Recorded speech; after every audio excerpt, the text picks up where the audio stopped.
When I spoke to the retired sergeant detective who had downloaded video, he said as a habit, he would routinely, when he would make a video copy from the DVR, he would place it in a separate file. I can't say that it's exhaustive. I can't say that it captures all of the video. It's when he would make a copy, and it seems in this case there were select copies made. It doesn't seem that there was ever a time when somebody just copied the entire event. Now, the issue of whether there was a request for it, the obligation of the Commonwealth, I think is a separate issue. What exists on his hard drive in the detective file, I don't know. But what he has told me is he would routinely make copies of what he would provide to the court in the Commonwealth, or the Commonwealth and defense, and he would put on that separate file. I don't expect, and I'm only guessing, that it's going to be an exhaustive copy of the entire night of January 29, 2022. I don't expect that. I expect it will be a copy of whatever it is that he has provided in this case.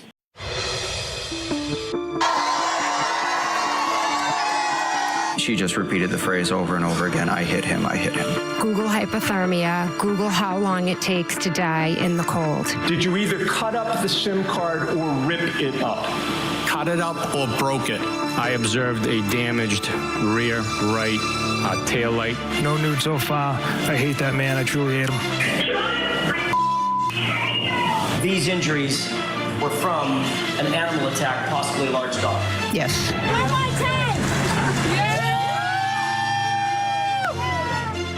A new high-profile prosecutor could end up tipping the scales against Karen Reed when she is retried for manslaughter. The Norfolk District Attorney announced this week that defense attorney Hank Brennan has been named Special Assistant DA. Brennan famously defended notorious mobster Whitey Bulger. He'll join the existing prosecution team that was led by Adam Lawley. Brennan said in a statement that he will ensure Karen Reed gets a fair trial and will prosecute this, quote, meticulously, ethically, and zealously without compromise. Bottom line is they're bringing in some ammo, the Commonwealth is. What do you know about Mr. Brennan, the special prosecutor brought in to help out the Commonwealth for round two? I'll tell you this, Hank Brennan's not a very good golfer, but he is a wonderful attorney. No one is going to outlawyer him. No one is going to outwork him. No one is going to outthink him. There are lawyers that say they work 100 hours a week. Then there's Hank Brennan, who works 100 hours a week. His reputation is exactly as Joe put out there. You know, the more interesting factor here, I think, is that there is a special prosecutor. And more than the majority of times when a district attorney's office seeks a special prosecutor in a case, it's because of a conflict, which we don't necessarily have here. And they get an assistant district attorney from another district attorney's office, which in this case could have been a seasoned homicide prosecutor. So I think there's a lot more here. Also remember that 2/3 of the jury felt that Ms. Reed was in fact guilty during the last trial. So the appointment of a special prosecutor is somewhat, not suspect, but there's a lot of different motivations to that than the normal, I think. What are your thoughts on the idea that, I mean, why do you need reinforcements? Sure. Why do you need reinforcements? You know the case, the second time around, you should, be able to pull off the same scenario or better, one would think. What do you think is behind this? Is this overwhelming need to win and bury Karen Reed? No, I think if that were the sole motivation, you go to another district attorney's office, you say, give me your best prosecutor. There's got to be more of a motivation here that is probably, and in all likelihood, political. Why do you think the Commonwealth needed reinforcements? Two reasons. Clearly, this is not a one-attorney job. The defense was well-resourced. The amount of discovery is significant. It's complex, the involvement with the federal government. But I think this is a signal from District Attorney Morrissey that he's in it to win it. Also, you have to remember there was a lot of criticism that the relationship between the police department and the district attorney's office was too close. I think it's a stroke of genius to bring in someone that's independent, autonomous, with no pre-existing relationships with the law enforcement in this case. 25 Investigates has been working to learn how much the Karen Reed murder retrial cost taxpayers. And late this afternoon, we received new records from the Norfolk County District Attorney's Office. These have to do with Special Prosecutor Hank Brennan. The DA's office hired Hank Brennan to prosecute this case after the first trial ended in a hung jury. We have the contract here. Brennan was paid $250 an hour, and with all the lawyering in this case from both sides, that added up quickly. The documents we received cover 7 date ranges from September of last year through the day the verdict came down last month. Brennan's law firm submitted more than 2,200 hours. The price tag, more than $500,000. $566,000 is the total. Those hours covered meetings, discovery, phone conferences, trial and witness prep, and of course all the hours of the trial and jury deliberations. So Brennan's bill exceeds the yearly salary of Norfolk County District Attorney Michael Morrissey. State payroll records show he earned $205,000 in 2024. DA Morrissey has yet to publicly reveal why he brought in someone from the outside instead of using one of his assistant DAs. We'll continue to add all the costs from the retrial as the numbers come in. For 25 Investigates, I'm Ted Daniel. Hank Brennan, the prosecutor in the retrial of the Karen Reed case, is finally speaking out days after a Norfolk County jury acquitted Reed of second-degree murder and manslaughter charges in the death of Boston police officer John O'Keefe. In a statement this morning, Brennan expressed his disappointment in the verdict and not achieving justice for John O'Keefe and his family. Brennan went on to say in part, quote, "After an independent and thorough review of all of the evidence, I concluded that the evidence led to one person and one person only. Neither the closed federal investigation nor my independent review led me to identify any other possible suspect or person responsible for the death of John O'Keefe. The campaign of intimidation and abuse that has been waged, funded, and promoted in public and on social media is the antithesis of justice. If this type of conduct becomes commonplace, it will threaten the integrity of our judicial system, affecting both victims and criminally accused." Brennan says he hopes that with the verdict, the witnesses and their families will be left alone. He also says he hopes the coming years will help the O'Keefe family find peace and closure. I have counsel identify themselves, starting with the Commonwealth. Good morning, Your Honor. Laura McLaughlin for the Commonwealth. Good morning, Ms. McLaughlin. Adam Mallett for the Commonwealth. Good morning, Mr. Lally. Good morning, Your Honor. Hank Brennan for the Commonwealth. Good morning, Mr. Brennan. Good morning, Your Honor. Alan Jackson for Ms. Reed. Good morning, Mr. Jackson. Morning, Your Honor. David Yannetti for Karen Reed. Good morning, Mr. Yannetti. Good morning, Ms. Reed. All right, so to start, I'm going to start with the Commonwealth's motion to exclude defense witness Richard Green's debunked opinions. I'm going to start with the Commonwealth's motion to exclude defense witness Richard Green's debunked opinions. Debunked opinions. Richard Green's debunked opinions. Debunked opinions. Debunked opinions. Debunked opinions.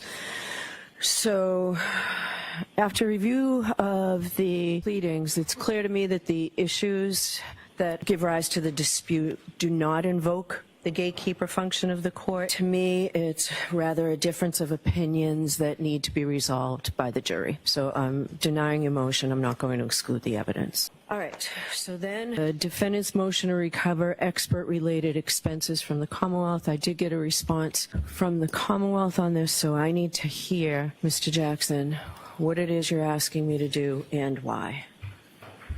The court did receive the addendum filing the court asked for as well, correct? No, because I've been waiting for it and I do not have it, and I checked as recently as 5 o'clock yesterday and this morning.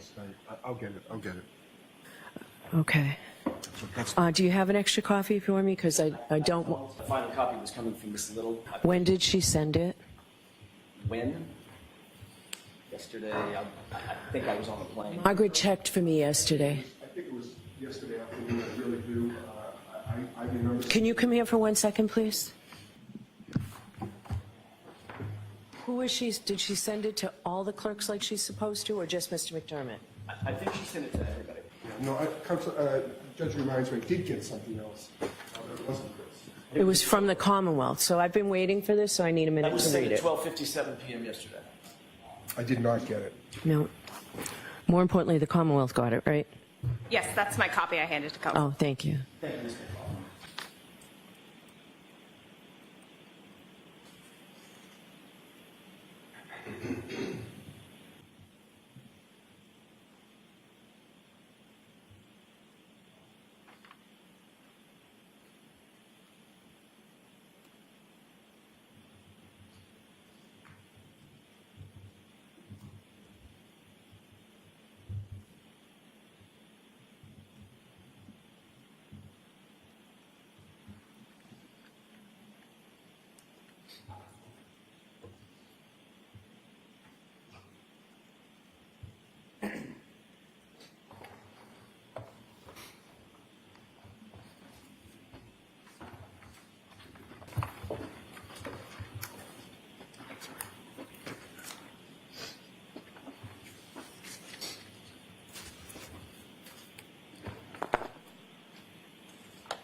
To save me time, does your expert in his affidavit say that this information was erased or that it wasn't there? Wasn't there. Okay. It was erased by an operation of automation. But do I bother reading your expert's affidavit again so it's not in there? And I'll address what our concerns are in my oral statement. All right, I'll hear you. May I? Yes. The court started by asking what is it that the equity and issue of fairness. This court maintains the inherent authority to issue sanctions when there is an injustice. And those sanctions can include something like cost-shifting sanctions. And there's a body of law that exists that deals with this exact thing. The case of the Committee for Public Counsel Services versus the Attorney General. That's at 480 Mass 700. It's a 2018 case. The court may remember what was, I think, pretty widely known here in these parts, which was the Amber scandal. Had a bunch of cases going back from 2010 all the way through. I'm very familiar with the case. All the way through 2018, and it culminated with Justice Gaziano discussing in his opinion, single justice opinion, exactly these types of things. And what Justice Gaziano said was, quote, "The Attorney General does not dispute that the court has the authority pursuant to Rule 14, sub C, sub 1, to impose remedial monetary sanctions for a discovery violation, indicating that sanctions may be imposed under Rule 14 for failure to comply with discovery obligations, and sanctions should be tailored appropriately to cure any injustice resulting from a party's non-compliance with its discovery obligations." The real question before the court today, and really the only question before the court today, is has Ms. Reed suffered any prejudice based on blatant discovery and Brady violations by the Commonwealth? And the answer to that question is a resounding yes, she has. Your Honor, Ms. Reed, as the court knows, is on trial for her life, and she's been expending precious resources for some 3 years now defending herself against provably false allegations. And at the center of that storm of defense are these Sallyport videos. It should be pretty straightforward, really. I mean, it's just a series of videos at a particular location for a particular time, and that time is January 29th, 2022, from midnight until 11:59.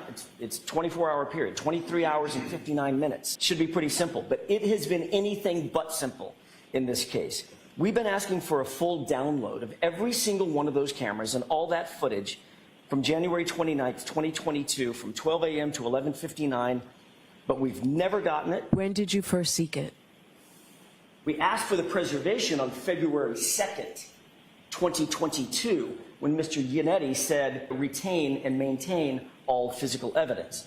We've been seeking these videos since well before the first trial.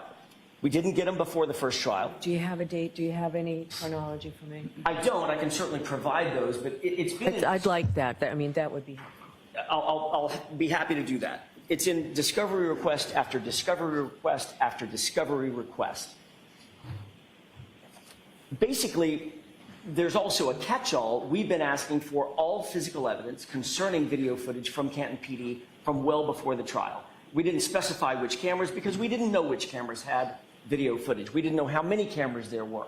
But we didn't get anything from the Commonwealth. And I'll address that in particular in just a second. Mr. Lally didn't give it to us before a full download, before the trial. The Commonwealth didn't provide it during trial. And today, as I stand here, we still don't have it. And interestingly, Mr. Brennan does make mention in his opposition that, quote, "at no time has the defense ever made a formal preservation request." I found that interesting for two reasons. And I have two comments about that. First, as the court record reflects, on February 2nd, 2022, I just referred to it, Mr. Yannetti filed a preservation demand for, quote, "all physical evidence to be maintained." That DVR, the footage on the DVR, is physical evidence that was required, not requested, but required to be maintained by the Commonwealth pursuant to that demand. But second, and this is probably more important, it wouldn't have mattered if we didn't ask for it to be maintained. It wouldn't have mattered if we didn't ask for it to be preserved. This was a self-executing duty by the Commonwealth.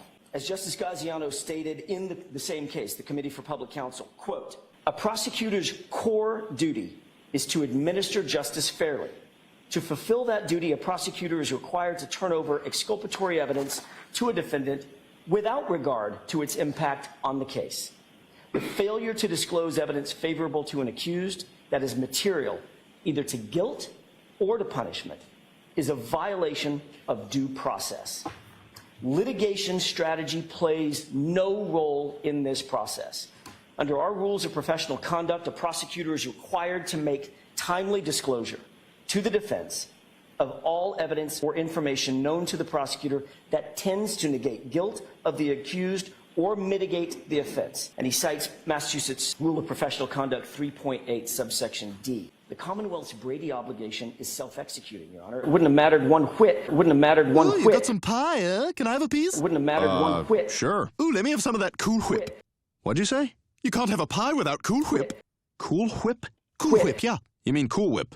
Yeah, Cool Whip. Cool Whip. Cool Whip. Cool Whip. Cool Whip. You're saying it weird. Why are you putting so much emphasis on the H? What are you talking about? I'm just saying it. Cool Whip. You put Cool Whip on pie. Pie tastes better with Cool Whip. Say whip. Whip. Now say Cool Whip. Cool Whip. Cool Whip. Cool Whip. Cool Whip. Cool Whip. You're eating hair. If we didn't ask for that footage, but it turns out that, in fact, Mr. Yannetti did ask that it be maintained. And the Commonwealth has still failed to preserve it. What we have gotten, it appears, are scraps and fragments of videos that the Commonwealth has decided on their own, within their own time frame, to dole out to us over the course of months and years. And included in that scrap and fragment was a video that was missing 42 minutes. The court is well aware of this video. It was heavily litigated and heavily referenced at the first trial. That's the exact time frame. The missing portion is the exact time frame that the SUV was being pulled into the Sallyport. We got that video on April 4th, just days before the first trial. Keep in mind, it's a video from January 29th, 2022. Another one of those videos was the inverted video that has now seen some fame, that the Commonwealth tried to sell to the jury as a true and correct copy of a video within the Sallyport, and we got that one after the trial started, in the middle of trial. So why were we getting videos from January 29th, 2022, 2.5 years later? And why were some of those videos altered or manipulated and not in their proper format? We still don't have answers to those questions. And literally, while we're asking that question and while we're pondering that question, a couple of days ago, we're getting yet more videos, scraps, piecemeal. We got another Sallyport video just a few days ago, this one showing the Lexus backing into the Sallyport from some exterior camera. And that also is exculpatory evidence. Mr. Brennan writes in his opposition that the idea that the defense has been misled or was misled in its efforts to try to go secure that DVR footage is a distortion of the facts with, quote, no legal merit. Really? A distortion of the facts with no legal merit? Where's all this footage coming from, if not the DVR? It's the only place it was held. It's the only place it was captured. So of course we were misled by continually getting these piecemeal snippets of footage from the DVR, from the very source, had to have come from there, coupled with the Commonwealth saying, and Mr. Brennan saying, yeah, come on out, you can have your expert come out, meet us at Canton, we'll provide the DVR, you can have him look at it, he can bring his equipment, download whatever you want from that 24-hour period.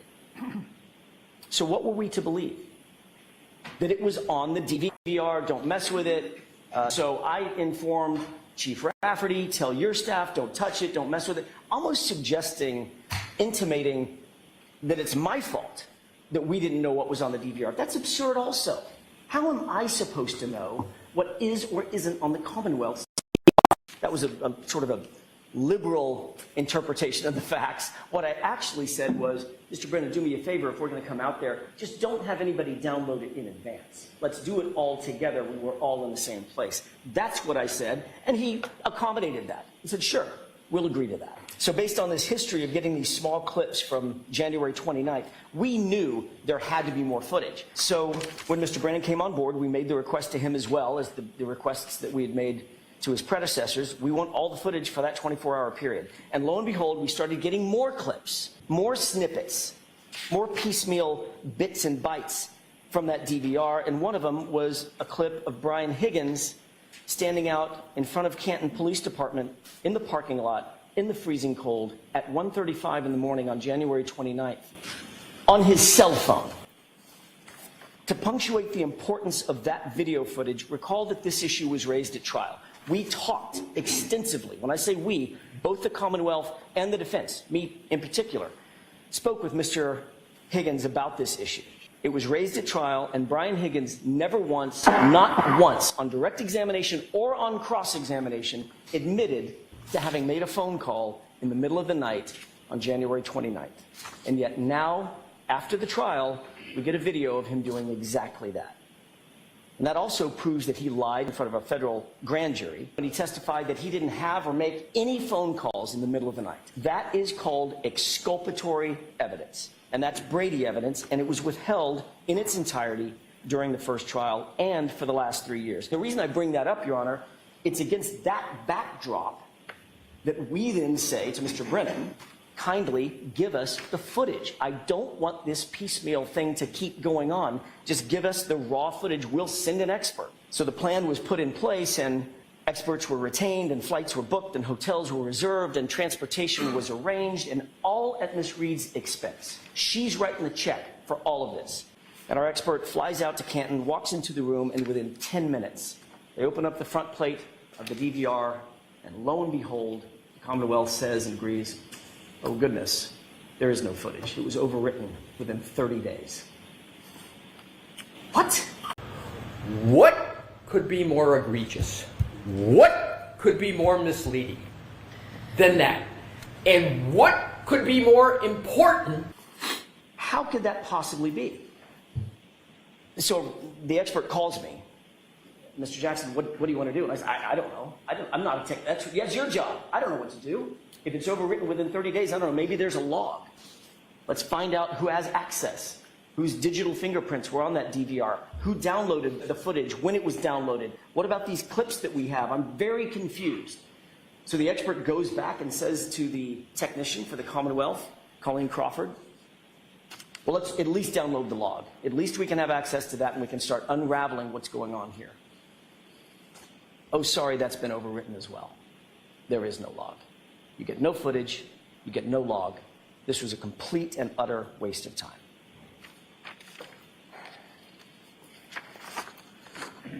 According to the Commonwealth, that system, as I said, overwrites every 30 days.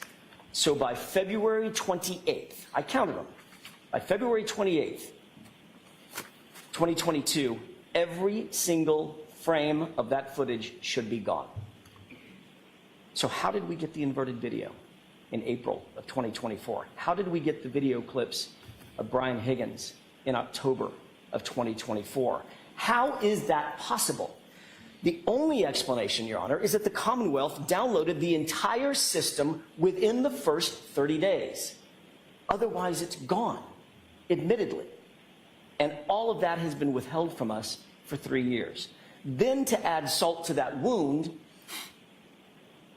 the Commonwealth allows us to go on this wild goose chase, spend $12,000 some odd of Miss Reed's money, and fly an expert out to Canton for absolutely no reason. Zero. The 30-day overwrite protocol is something that their technician absolutely would have and should have and did know before we ever set foot in Canton. She was well aware of exactly why we were going out there. We were going out there to download footage from 3 years earlier. But within 10 minutes of walking in the door, it was revealed that there, in fact, was no footage. And that's a fact that the Commonwealth had to have been aware of for the last 3 years. Yet Karen Reed is the one having to foot the bill for what turned out to be just a snipe hunt. It's not fair, and the Commonwealth should reimburse her for this fool's errand that was not of her making. The Commonwealth has since told us, Mr. Brennan told us, that remarkably he went to Canton PD and a copy of the entire January 29th video footage and placed that copy in some sort of an iCloud account. Not on the DVR system, not in the official data bank in which it's supposed to be stored, but on some iCloud account. And we're finding out about this in 2025. It's outrageous. What it is this entire situation surrounding this DVR and the Commonwealth's maintenance of that DVR and the footage on it is a complete dumpster fire, and Ms. Reed has to pay for the fire extinguisher. And that's not fair. The High Court and the Committee for Public Counsel, the same case that I referenced a little bit earlier, and the court will know this because this was sort of the big takeaway from that case, is Justice Gaziano fashioned a cost-shifting remedy against the Commonwealth and for the defense. And that included the entire cost of investigating and locating and contacting nearly, I think it was 10,000 defendants. It was an enormous amount of money and an enormous undertaking. And the Commonwealth had to foot that entire bill. And the reason they had to foot the entire bill is because the Supreme Court decided that it was prosecutorial discovery violations and cost-shifting remedies were in order. We're asking absolutely no more than that from this court. Fairness dictates that Ms. Reed be reimbursed. And I'll submit, Your Honor. All right, thank you very much. Mr. Brennan?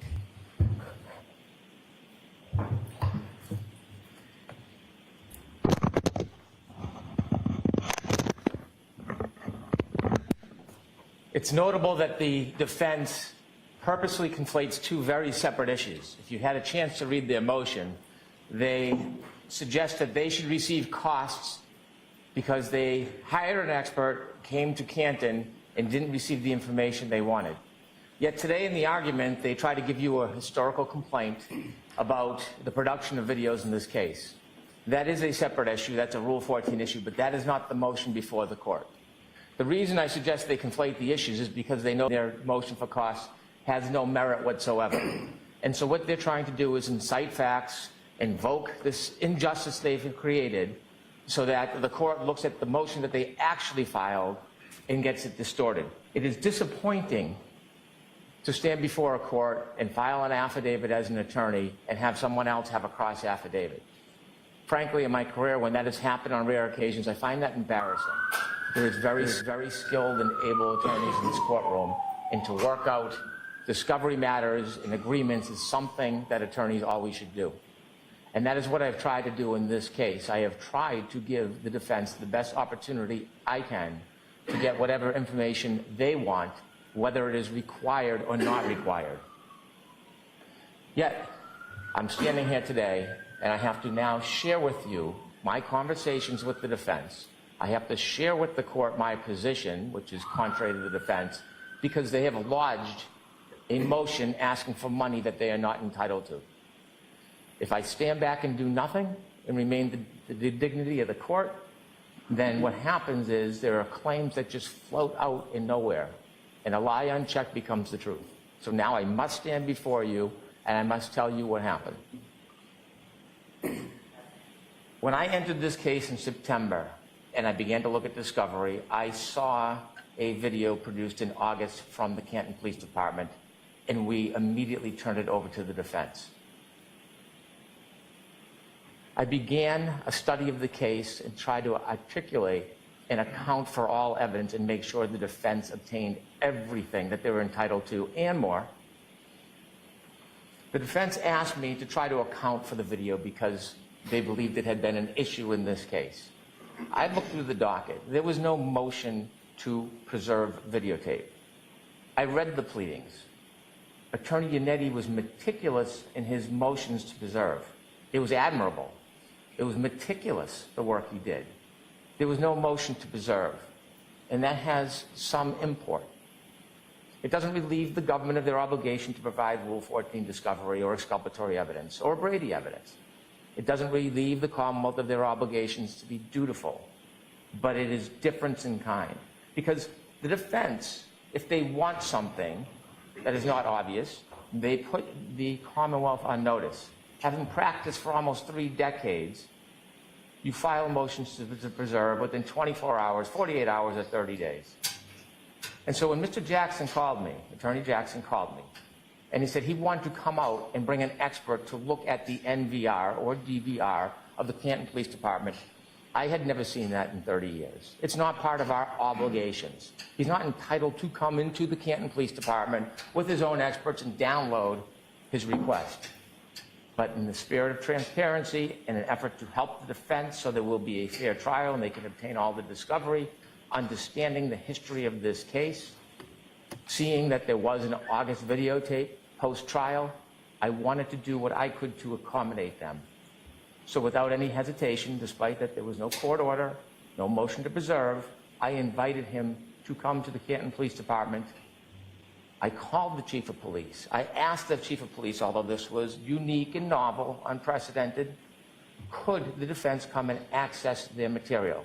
Typically, the Commonwealth will download it and provide them a copy. She had no hesitation.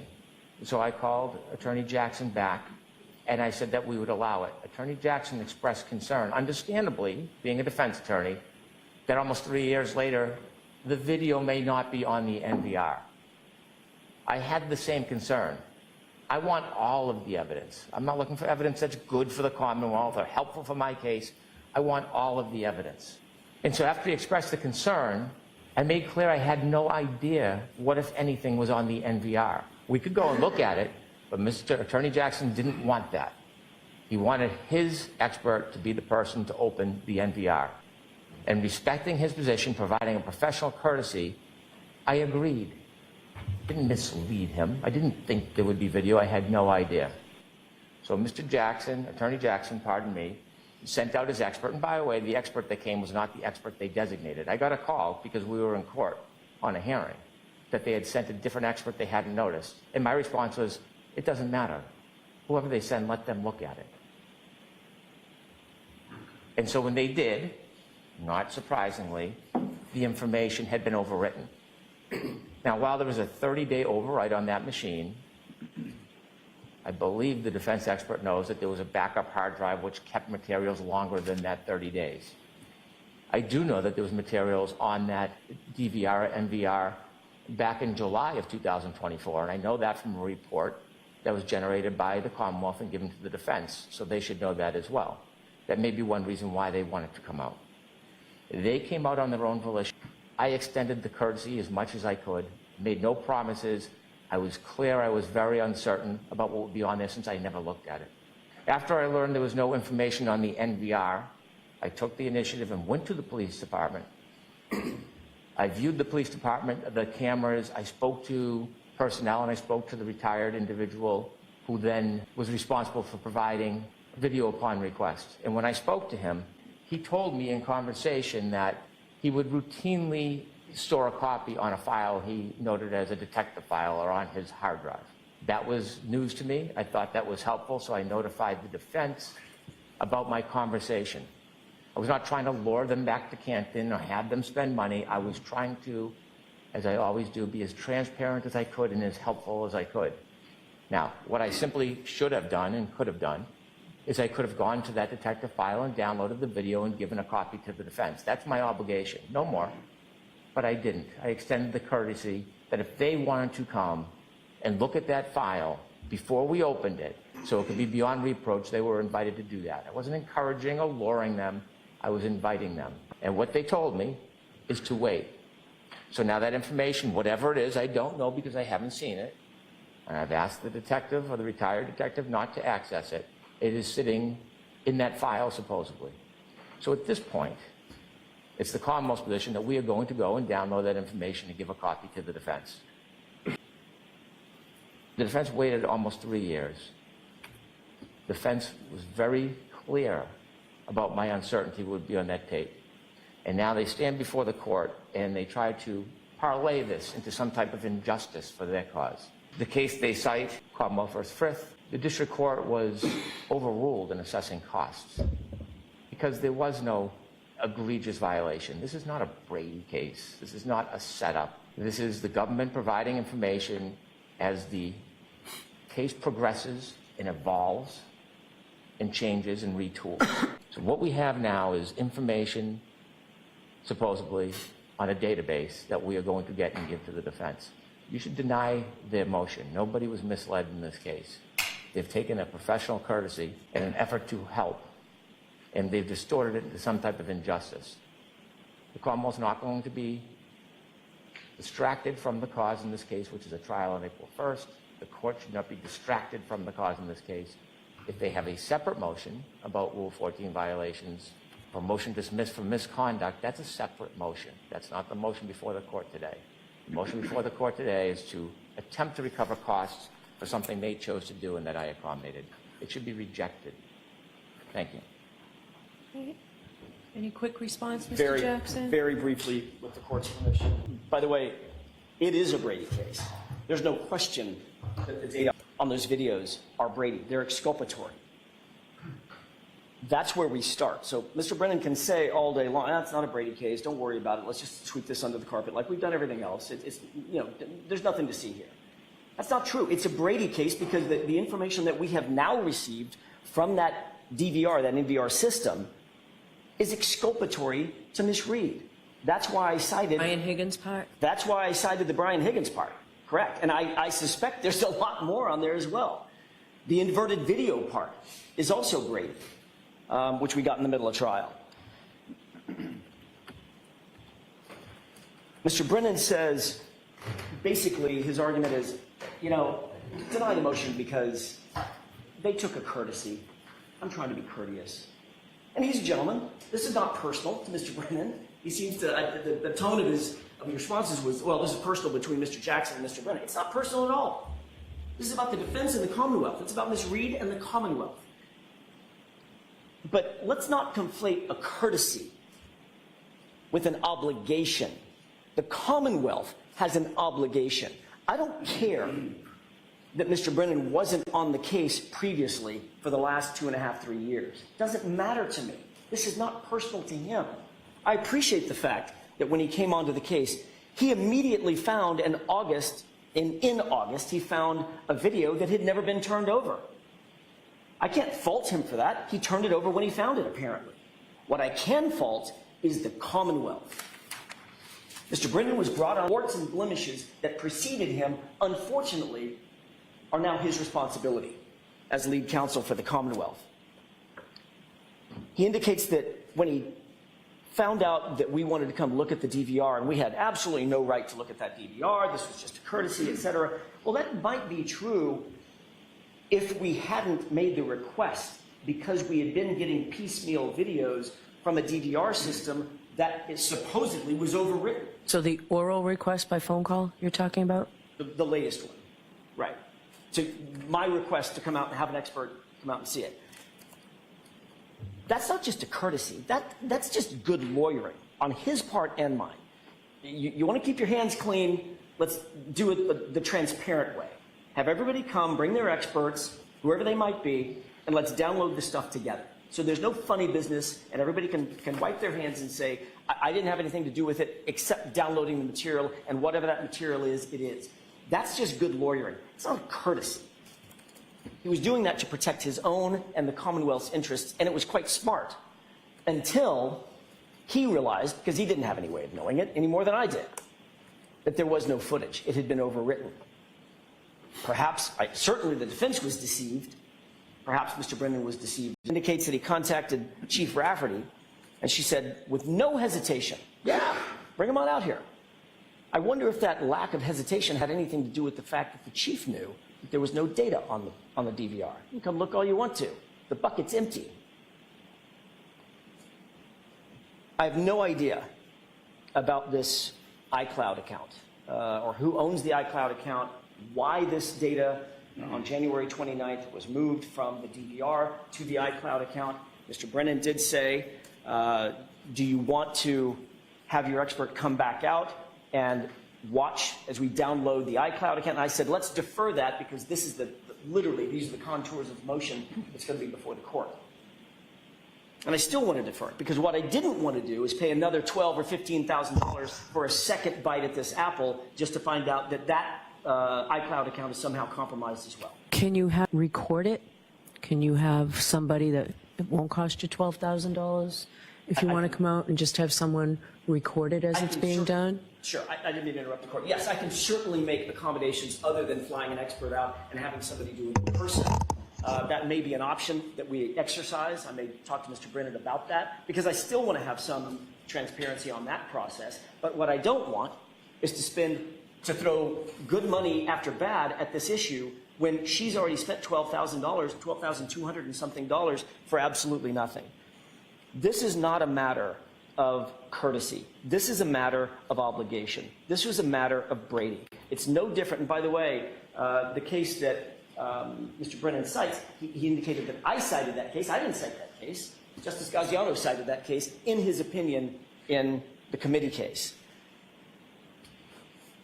And the ultimate opinion of that court was when there is a discovery violation, when there is a Brady violation, and there is no question that that's what's before this court, blatant discovery and Brady violations. The court may remember, by the way, on the witness stand when these videos were coming in piecemeal, especially the inverted video, 2 or 3 witnesses all went like this. I wasn't totally the one that downloaded it. Buchanan. I wasn't the one that downloaded it. I don't know where it came from. It just ended up on my desk on a flash drive. I don't know where it came from. Everybody was pointing fingers at everybody else. Nobody could establish a single chain of custody for those videos, and we still don't have it.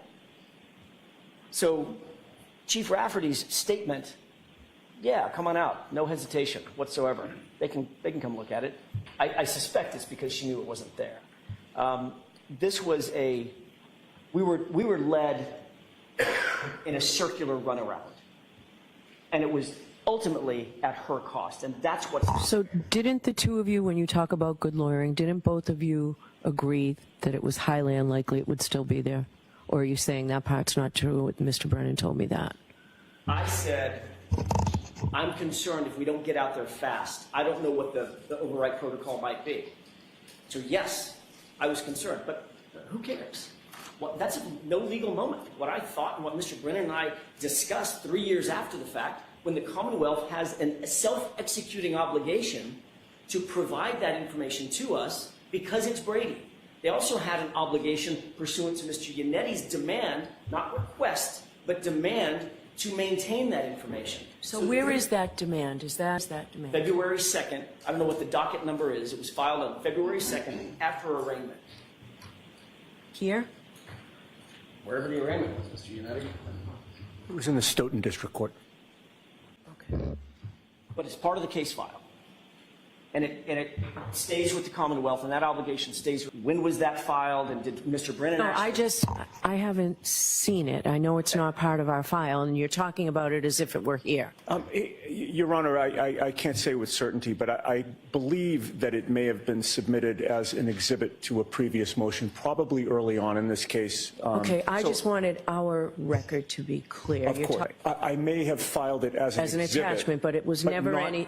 Right. There was, I don't mean to cut off the court, Judge. It was never brought before me or a judge who had this case before me to be heard. So there was early on, and so many motions have been filed in this case, but early on I did bring a motion, I believe before Your Honor, asking that all of the Stoughton District Court motions that I had filed at arraignment and thereafter be ratified by this court. That is in our record. So I need you to find that. Happy to do it. And tell us when it was filed, the act. I need to see that. By the end of the day today, you will have whatever submissions we provided, and if it's not part of an exhibit, you will have that motion. All right. Go ahead, Just Mr. Chair. to answer that one question that I can't answer because I've seen the filing. It was filed February 2nd, 2022, court stamped. My point is, even if that weren't the case, and it is the case, the obligation is self-executing. That's what Justice Gaziano was talking about when he talks about in the committee case, the self-executing duty that a prosecution has or a prosecutor has to maintain and preserve exculpatory information and provide that information to the defense. They didn't do that, and they led us to believe every single sign and signal, irrespective of what Mr. Brennan did or didn't actually personally know. The Commonwealth's conduct in this case, from the beginning of the investigation to now, suggested that that information existed. The video footage on the DVR existed, and we were going out there to go on this wild goose chase at Ms. Reed's expense. I think we can all in this courtroom agree, none of this is our fault. We didn't do any of this. It's all on the Commonwealth's shoulders. It's all their responsibility. They should have to pay for what happened when we went out there for absolutely no good reason. And I'll submit. All right. Mr. Brennan, I have just a couple of questions. Yeah. So you don't know for certain whether this information was in fact downloaded onto the hard drive, but you suspect it is based on your conversation with the named gentleman in your affidavit? So there's 2 different systems. One's called the DVR NVR. That's the actual system that keeps all the footage that's recorded. That has been searched. Commonly is overridden every 30 days. Like has been overwritten. Statewide police departments. Yes, Your Honor. And Okay. that has been overwritten. Okay. And there is no information on that. Okay. When I spoke to the retired sergeant detective who had downloaded video, he said as a habit, he would routinely, when he would make a video copy from the DVR, he would place it in a separate file. I can't say that it's exhaustive. I can't say that it captures all of the video. It's when he would make a copy. And it seems in this case there were select copies made. It doesn't seem that there was ever a time when somebody just copied the entire event. Now, the issue of whether there was a request for it, the obligation of the Commonwealth, I think is a separate issue. What exists on his hard drive in the detective file, I don't know. But what he has told me is he would make copies of what he would provide to the court in the Commonwealth, or the Commonwealth and defense, and he would put on that separate file. I don't expect, and I'm only guessing, that it's going to be an exhaustive copy of the entire night of January 29, 2022. I don't expect that. I expect it will be a copy of whatever it is that he has provided in this case. And so he copied and it should be provided to the defense. All right. So I do want you and Mr. Jackson to talk about whether within the next week you do have somebody video it, or at your expense you send somebody out at it, but let's get moving with that. I know you said you'd make download a copy and send it. Are you satisfied with that, Mr. Jackson, or do you want to have someone there while that occurs? I at least want to noodle on that for a second, but I'll talk to Mr. Brennan about it. All right. I'd like it done within the week. The person has to be there within next week, or the Commonwealth will download it. We've got to get this case moving, and you want it, so it's got to be provided. The stall isn't my fault. Yes, we want it. That's why we asked for it in the first place. So let's try and work it out before you leave here today, okay? Sure. Your Honor, I'm happy to defer at the defendant's request. I'm prepared to do it now. If they want me to wait, if they want to have somebody there, I'm receptive. But we're ready to do it now. All right, so I'm telling you to please wait, work it out, but no later than next week. Mr. Lee, is this you talking or the liquor? Did you want to? Randy. Did you want to be heard further? Briefly, Your Honor, although I've come into this case late, I am the Commonwealth, and I assume all responsibilities of the government's case in the history of it. This motion is not about a Rule 14 complaint or a violation. If the defense has a motion for sanctions or to dismiss or whatever the remedy is because they think they've been aggrieved, that would be a different motion. This motion is they're trying to get the court or asking the court to impose costs because they had their expert come out at their request, and they were very clear about the risk associated with that. This motion should be denied. If there's a separate motion, we'll deal with that when it's filed. If I had known that the defense was going to argue something entirely different, and that is the failure to preserve, I would have requested and I would have provided them as an exhibit. Thank you very much. Taking this under advisement. And do not wait for a decision from me on this about whether or not you send somebody out to get that video. We'll get started on that immediately. All right. All right. So, or the contents of the defendant's phone more accurately. May I? Please. In reviewing the discovery in this case, I learned that there was a search warrant for Miss Reed's phone. That search warrant entitled the Commonwealth to search for data that's outlined in what's known as addendum or attaches addendum A. Learning the history of this case, I further learned that because there was an assertion of privileged communications, there was an agreement that the Attorney General's office would look through the data on the communications, and they would identify any attorney-client privilege information, extract it, and then provide the information back to the government and the defense.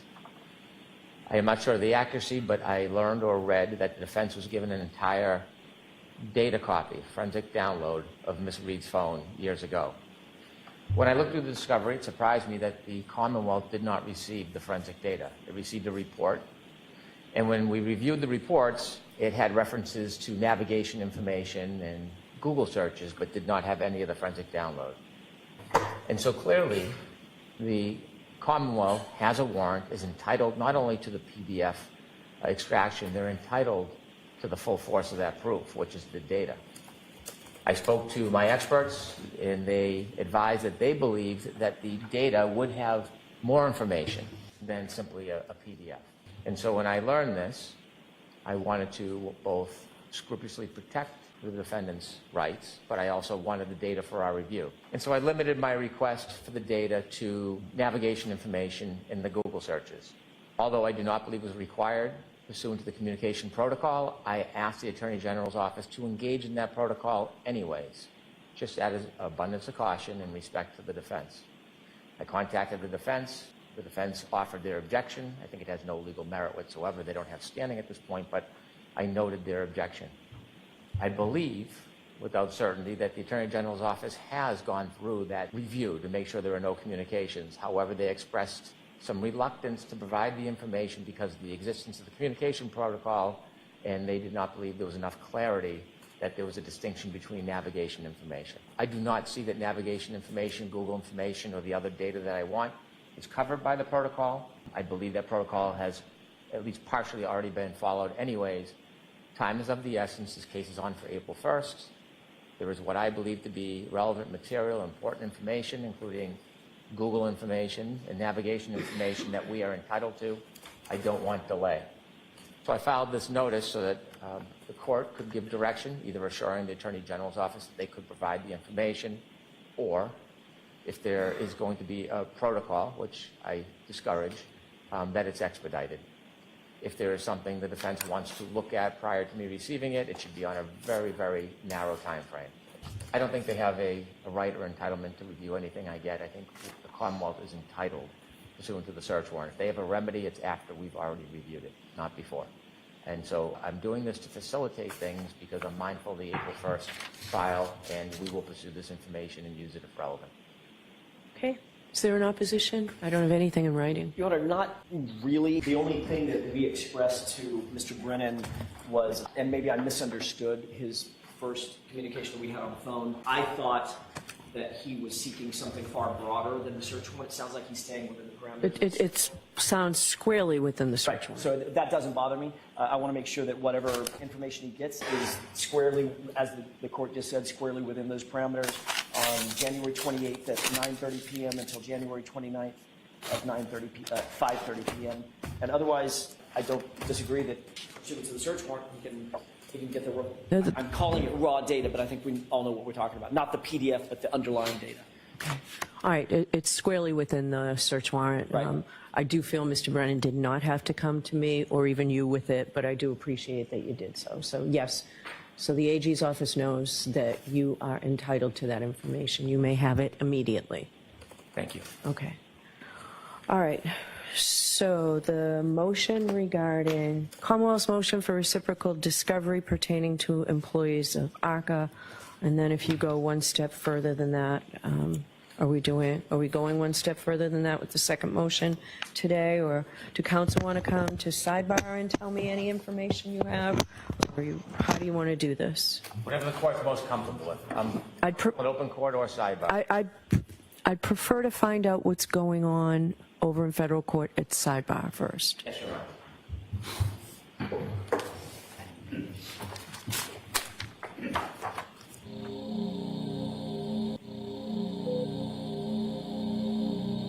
That is what I've tried to do in this case. I have tried to give the defense the best opportunity I can to get whatever information they want, whether it is required or not required. If I stand back and do nothing and remain the dignity of the court, then what happens is there are claims that just float out in nowhere, and a lie unchecked becomes the truth. So now I must stand before you, and I must tell you what happened. The defense asked me to try to account for the video because they believed it had been an issue in this case. I looked through the docket. There was no motion to preserve videotape. I read the pleadings.